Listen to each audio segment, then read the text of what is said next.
మేషరాశి వారికి డిసెంబర్ నెల 11వ తేదీ నుండి 20వ తేదీ వరకు గోచార ఫలితాలు 10 రోజులు ఎట్లా ఉంటాయో సశాస్త్రీయమైన పద్ధతిలో తెలుసుకునే ప్రయత్నం చేద్దాము.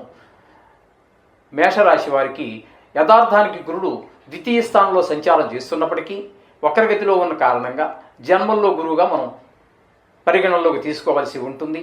జన్మల్లో గురువు శుభ ఫలితములను ఇవ్వజాలడు. ఇంచుమించుగా ఈయన రుజు మార్గంలో ప్రవేశించే వరకు ఇవే ఫలితాలు మనం చెప్పుకోవాల్సి ఉంటుంది. ఇంకా ఫిబ్రవరి నెలలో వరకు కూడా ఇలాగే ఉంటూ ఉంటాయి. అందుచేత పోయినగా అప్పుడే నెల రోజుల నుంచి చెప్పుకుంటూనే ఉన్నాము. అవే ఫలితాలని అక్కడ మీరు అన్వయం చేసుకోండి. ఇకపోతే చతుర్థ స్థానంలో కుజుని యొక్క సంచారం జరుగుతోందండి. చతుర్థ స్థానంలో కుజుని యొక్క సంచారము శుభ ఫలితములను ఇవ్వజాలదు. తద్వారా మనకి ఏ విధమైన ఫలితాలు, అశుభ ఫలితాల్లో ఏ విధమైన ఫలితాలు ఉంటాయి అన్నట్లు ఏంటంటే కొంచెము విద్య విషయంలో వెనకబడటము, అలాగే భూమి లేదా గృహం అమ్మేటటువంటి వ్యాపారస్తులు ఉంటారు, లేదా కట్టుకోవాలి, గృహం కట్టుకోవాలి, లేకపోతే ఒక స్థలం ఏర్పరచుకోవాలి అనుకునేటటువంటి వారికి ఈ కుజుడు భూమికి వాటికి కారకుడు కూడా. కాబట్టి ఇక్కడ మీకు అనుకూలత లేని కారణంగా రియల్ ఎస్టేట్ వ్యాపారస్తులకి అనుకూలమైన కాలము కాదు. అలాగే సొంతంగా కొనుక్కోవాలనుకునే వాళ్ళకు కూడా సరి అయిన సమయంగా మనకి గోచరించదు ఈ కుజుని యొక్క చతుర్థ స్థానంలో ఉన్న కారణంగా. అలాగే కొంచెం కోపం ఎక్కువగా రావటము, అలాగే కొన్ని చిన్నపాటి గాయాలు అవటము, అలాగే విద్యలో వెనకబడటము, అలాగే ఇంట్లో తల్లిగారి యొక్క కొంచెం ఆరోగ్య విషయంలో ప్రత్యేక శ్రద్ధ తీసుకోవాల్సి ఉంటుంది. ఈ విధమైన ఫలితాలన్నీ కూడా చతుర్థ స్థానంలో కుజుని యొక్క సంచారం వల్ల మనకి దుష్ప్రభావాలే కనిపిస్తూ ఉన్నాయి. ఇకపోతే షష్టమ స్థానంలో కేతు యొక్క సంచారం జరుగుతోందండి. షష్టమ స్థానంలో కేతు యొక్క సంచారము అనుకూలమైనటువంటి ఫలితాలను మనకి అందజేస్తూ ఉంటుంది. దానివల్ల ఏంటంటే ఆరోగ్యం బాగుంటుంది. అలాగే అప్పులు తీసుకునే ప్రయత్నం మనం చేస్తున్నట్టయితే బ్యాంకు ద్వారా కావచ్చు, లేదా ప్రైవేటు సంస్థల ద్వారా కావచ్చు, లేదా ప్రైవేటు వ్యక్తుల ద్వారా కావచ్చు, మనం రుణానికి ప్రయత్నం చేస్తూ ఉన్నట్టయితే ఆ రుణము లభించేటటువంటి అవకాశము కేతు గ్రహం యొక్క ప్రభావం వల్ల మనకు జరుగుతూ ఉంటుంది. అలాగే కోర్టు వ్యవహారాలు అలాంటివి ఏవైనా ఉన్నట్టయితే వాటిలో కూడా మనకి అనుకూలమైనటువంటి ఫలితాలన్నీ వస్తూ ఉంటాయి. కొంచెము మంచి పేరు ఉంటుంది. అలాగే మనకి శత్రువులుగా ఉన్నటువంటి వాళ్ళు కూడా మంచి మిత్రులుగా మారే అవకాశం మనకు గోచరిస్తూ ఉంది. ఈ విధమైన ఫలితాలన్నీ కూడా కేతు మనకు అనుకూలమైనటువంటి ఫలితాలన్నీ ఇస్తూ ఉన్నారు. ఇకపోతే రవి యొక్క సంచారం కనుక తీసుకున్నట్టయితే అష్టమ స్థానంలో రవి యొక్క సంచారం జరుగుతోంది. అష్టమ స్థానంలో రవి యొక్క సంచారము అంత శుభప్రదమైనటువంటి ఫలితాలను ఇవ్వదాలదు. కొంచెం శత్రుభయము, కొంచెం ధనము ఖర్చు అవటము, అలాగే మనోవిచారము, అలాగే విదేశీయానం చేయాలనుకునే వారికి మాత్రం కొంత అనుకూలమైన ఫలితాలు వచ్చేటటువంటి అవకాశం ఉన్నది. అలాగే ధన నష్టం జరిగేటువంటి అవకాశం కూడా ఉన్నది. ఇకపోతే మనకి తండ్రి గారు ఇంట్లో ఎవరైతే ఉన్నారో వారి, లేదా ఆ వయసు వారు, ఆ పెద్దవారు ఇంట్లో ఎవరైతే ఉన్నారో వాళ్ళందరికీ కొంచెం ఆరోగ్య విషయంలో కొంచెం తగు జాగ్రత్త తీసుకోవాల్సి ఉంటుంది. అలాగే కొంచెం కోపం కూడా ఎక్కువగా వచ్చేటువంటి అవకాశం ఉంటుంది. అలాగే తలనొప్పులు, లేనిపోయిన తలనొప్పులన్నీ తెచ్చుకునేటువంటి తలకి సంబంధించిన వ్యాధులు అటువంటివి వచ్చేటువంటి అవకాశం కూడా ఉంటుంది. అందుచేత ఈ విధమైన ఫలితాలన్నీ కూడా మనకి సూర్య భగవానుడు అష్టమ స్థాన సంచారం వల్ల జరుగుతుంది. అయితే ఈ 10 రోజుల్లో ఆయన 2 స్థానాల్లో సంచారం చేస్తూ ఉన్నారు. ఆయన ఎందుకంటే అష్టమ స్థానంలో ఒక 15వ తారీఖు వరకు ఉంటారు. 16వ తారీఖు నుండి ధనస్సు అంటే ధనురాశిలో ప్రవేశిస్తూ ఉంటారు. ఇక్కడ నుండి మీరు మామూలుగా మనం ధనుర్మాసం అని చెప్పి ఒక మాట వింటూ ఉంటాం. మనం అంటే సంక్రాంతికి ముందుగా వస్తూ ఉంటుంది. అప్పుడు ఆ నెల రోజులు కూడా ఆడవారు, ఇంట్లో గృహిణులు అందరూ కూడా లేచి చక్కటి ముగ్గులు నెల రోజులు కూడా ఇంటి ముందు కల్లాపు జల్లి చక్కగా ఊడ్చి కల్లాపు జల్లి అక్కడ రంగురంగులతోటి రకరకాలైనటువంటి ముగ్గులు, ఈ సంవత్సరంలో ఎప్పుడూ చూడనటువంటి ముగ్గులు, ప్రపంచంలో ఏ దేశం కూడా ఆచరించినటువంటిది ఒక ఈ ముగ్గులన్నీ పెట్టుకుంటూ ఉంటారు. దానికోసం రోజు 2-3 గంటలు కూడా ఖర్చు చేస్తూ ఉంటారు స్త్రీలందరూ కూడా. అమ్మాయిలు అందరూ ఉత్సాహంగా పోటీగా ఏ ఇంటి ముందుకు వెళ్ళినా కూడా అంతో కళగా ఉంటూ ఉంటుంది, ఎంతో సుహృద్భావంగా ఉంటూ ఉంటుంది. ఈ ధనుర్మాసంలో అనేక పుణ్యకార్యాలు చేస్తూ ఉంటారు. అలాగే బిచ్చమెత్తుకునే వాళ్ళు వేల సంఖ్యలో వస్తూ ఉంటారు, హరిదాసులు వస్తూ ఉంటారు, హరినామ స్మరణ చేసుకుంటూ వస్తూ ఉంటారు. తెల్లవారుజామున 3 గంటలకే వస్తారు, ఎవరిని బిచ్చవాడగరండి, ఊరంతా తిరిగేసి వచ్చేస్తారు. తర్వాత 8-9 గంటలకి అంతా ఆ ఊరో లేకపోతే అతను ఎంచుకున్నటువంటి ఆ ప్రాంతం అంతా హరినామ కీర్తనతో దద్దరిల్లిన తర్వాత 8 గంటలకు వస్తాడు. అప్పుడు మాత్రమే భిక్షను స్వీకరించడం జరుగుతూ ఉంటుంది.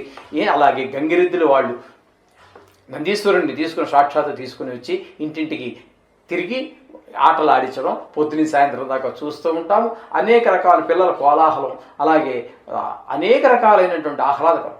మనం జీవితంలో ఎప్పుడూ చూడనటువంటి ఆహ్లాదం పల్లెలలో మరీ ఎక్కువగా ఉంటుందండి. ఇది కొందరు కొత్త బట్టలు కొనుక్కుంటూ ఉంటారు, ఎందుకంటే పంట చేతికి వస్తుంది కాబట్టి. ఇంట్లో అందరూ మన సిటీల్లో అయితే ఎప్పుడంటే అప్పుడు కొనుక్కుంటూ ఉంటాం. కానీ పల్లెటూరులో వారికి నిత్యం మనలాగా నెలసరి ఆదాయం కానీ దినసరి ఆదాయాలు కానీ తక్కువగా ఉంటూ ఉంటాయి. వాళ్ళకి ఏంటంటే పంట చేతికి వచ్చినప్పుడే వాళ్ళకి పండగ. అందుచేత ఈ ధనుర్మాసం అంతా కూడా వాళ్ళు మహా ఉల్లాసంగా, మహా ఉత్సాహంగా, సంతోషంగా బంధుమిత్రులతోటి, స్నేహితులతోటి కలకలలాడుతూ ఉంటాయి ఊర్లు అన్నీ కూడా. ఈ విధంగా ఉంటూ ఉంటుంది ధనుర్మాసంలో. ఇంకా 15వ తారీఖు వరకు, అంటే 5 రోజుల పాటు అష్టమంలో ఉన్నప్పటికీ తర్వాత 20వ తారీఖు వరకు మీకు ధనస్సులో ప్రవేశం జరిగిన ఈ 15 రోజులు జరుగుతుంది. అయితే ఈ 2 స్థలాలలోనూ కూడా ఆయన మనకి రవి నుంచి ప్రత్యేకించి మనం శుభ ఫలితాలు ఆశించవలసిన గోచార రీత్యా మాత్రమే ఇది. అంచేత శుభ ఫలితంలో యువజారుడు 9వ స్థానంలో ఉన్నప్పటికీ 8వ స్థానంలో ఉన్నప్పటికీ కూడాను. అట్లాగే అష్టమ స్థానంలో గురు యొక్క సంచారం వక్రగతిలో జరుగుతూ ఉన్నదండి. కాబట్టి మనము సప్తమ స్థానంలో గురు యొక్క సంచారంగా చెప్పుకోవాలి. అష్టమంలో సంచరిస్తూ ఉండి వక్రగతిలో సంచరిస్తున్నారు కాబట్టి 7వ స్థానంలో ఫలితాలను మనం చెప్పుకోవాల్సి ఉంటుంది. 7వ స్థానంలో గురువు యొక్క సంచారం చాలా శుభప్రదమైనటువంటి ఫలితాలన్నీ ఇస్తూ ఉంటుంది. ముఖ్యంగా భార్యాభర్తల మధ్యన అనుకూలత, అలాగే ఎవరితోటైనా మన భాగస్వామ్యంతో ఏదైనా ఒక వ్యాపారమో ఊరితో ఏదో చేస్తున్నట్టయితే అందులో కూడా వారికి మనకి కూడా చక్కటి అనుబంధం ఉంటుంది. అలాగే తద్వారా లాభాలు వచ్చే అవకాశం ఉంటుంది. ఈ విధమైన ఫలితాలన్నీ కూడా బుధుని వల్ల సంచారం వల్ల మనకి లభిస్తూ ఉన్నాయి. ఇకపోతే మనకి దశమ స్థానంలో శుక్రుని యొక్క సంచారం జరుగుతోందండి. దశమ స్థానంలో శుక్రుని యొక్క సంచారం అద్భుతమైనటువంటి ఫలితాలు ఇస్తూ ఉంటుంది. వృత్తి స్థానంలో, అంటే మనం ఎక్కడైతే వృత్తి చేస్తూ ఉన్నామో ఆ ప్రదేశంలో, లేదా ప్రభుత్వ ఉద్యోగం చేస్తున్నామో ఆ ప్రదేశంలో కావచ్చు, మన సాటి ఉద్యోగస్తులు కావచ్చు, పై ఉద్యోగస్తులు కావచ్చు, కింద ఉద్యోగస్తులు కావచ్చు, అందరూ కూడా మనకి సహాయ సహకారాలు అందిస్తూ ఉంటారు. ఆ విధంగా ఉంటుంది. అట్లాగే మనకి లలిత కళలలో ఎవరికైనా ప్రవేశం ఉన్నట్టయితే అక్కడ వారికి మంచి అవకాశాలన్నీ కనిపిస్తూ ఉంటాయి. టీవీ రంగంలో వారికి, సినీ రంగంలో వారికి, ఈ మధ్య సోషల్ మీడియాలో వారికి, ఈ మన యూట్యూబర్స్కి కూడా మనకి ఈ మేషరాశి వారికి శుక్రుడు అత్యంత అనుకూలమైనటువంటి ఫలితాలు ఇస్తూ ఉంటాడు. అలాగే మనకి ఈ షేర్ మార్కెట్లో డబ్బులు పెట్టేటటువంటి వారికి కూడా చాలా చక్కటి అవకాశాలన్నీ కూడా శుక్ర భగవానుడు కల్పిస్తూ ఉంటాడు. ఈ విధమైన ఫలితాలన్నీ వస్తూ ఉంటాయి. ఇక ఏకాదశ స్థానంలో శని యొక్క సంచారం కూడా చాలా ఫలితాలు ఇస్తూ ఉంటుంది. ఇది ఇంచుమించుగా ఈ శని భగవానుడు కుంభరాశి నుంచి వెళ్ళే వరకు కూడా ఇదే ఫలితాలన్నీ మనం ప్రతి వారం చెప్పుకుంటూ ఉన్నాం, ప్రతి నెల చెప్పుకుంటూనే ఉన్నాం. ఇవే ఫలితాలు. అంటే 4 గ్రహాల గురించి మనం ప్రత్యేకించి విశేషంగా చెప్పుకోవాల్సినటువంటి పని లేదు. గురువు, శని, రాహువు, కేతువు ఇవి సంవత్సరం పాటు పూర్తిగానే ఉంటాయి కాబట్టి అంతవరకు ఇవే ఫలితాలు ఉంటాయి. ఆ తర్వాత కూడా కొంతకాలం ఉన్నప్పటికీ అప్పుడు కొత్త సంవత్సరం కాబట్టి కొత్త సంవత్సరంలో మనం ఫలితాలు చెప్పుకోవడం ప్రయత్నం చేద్దాం.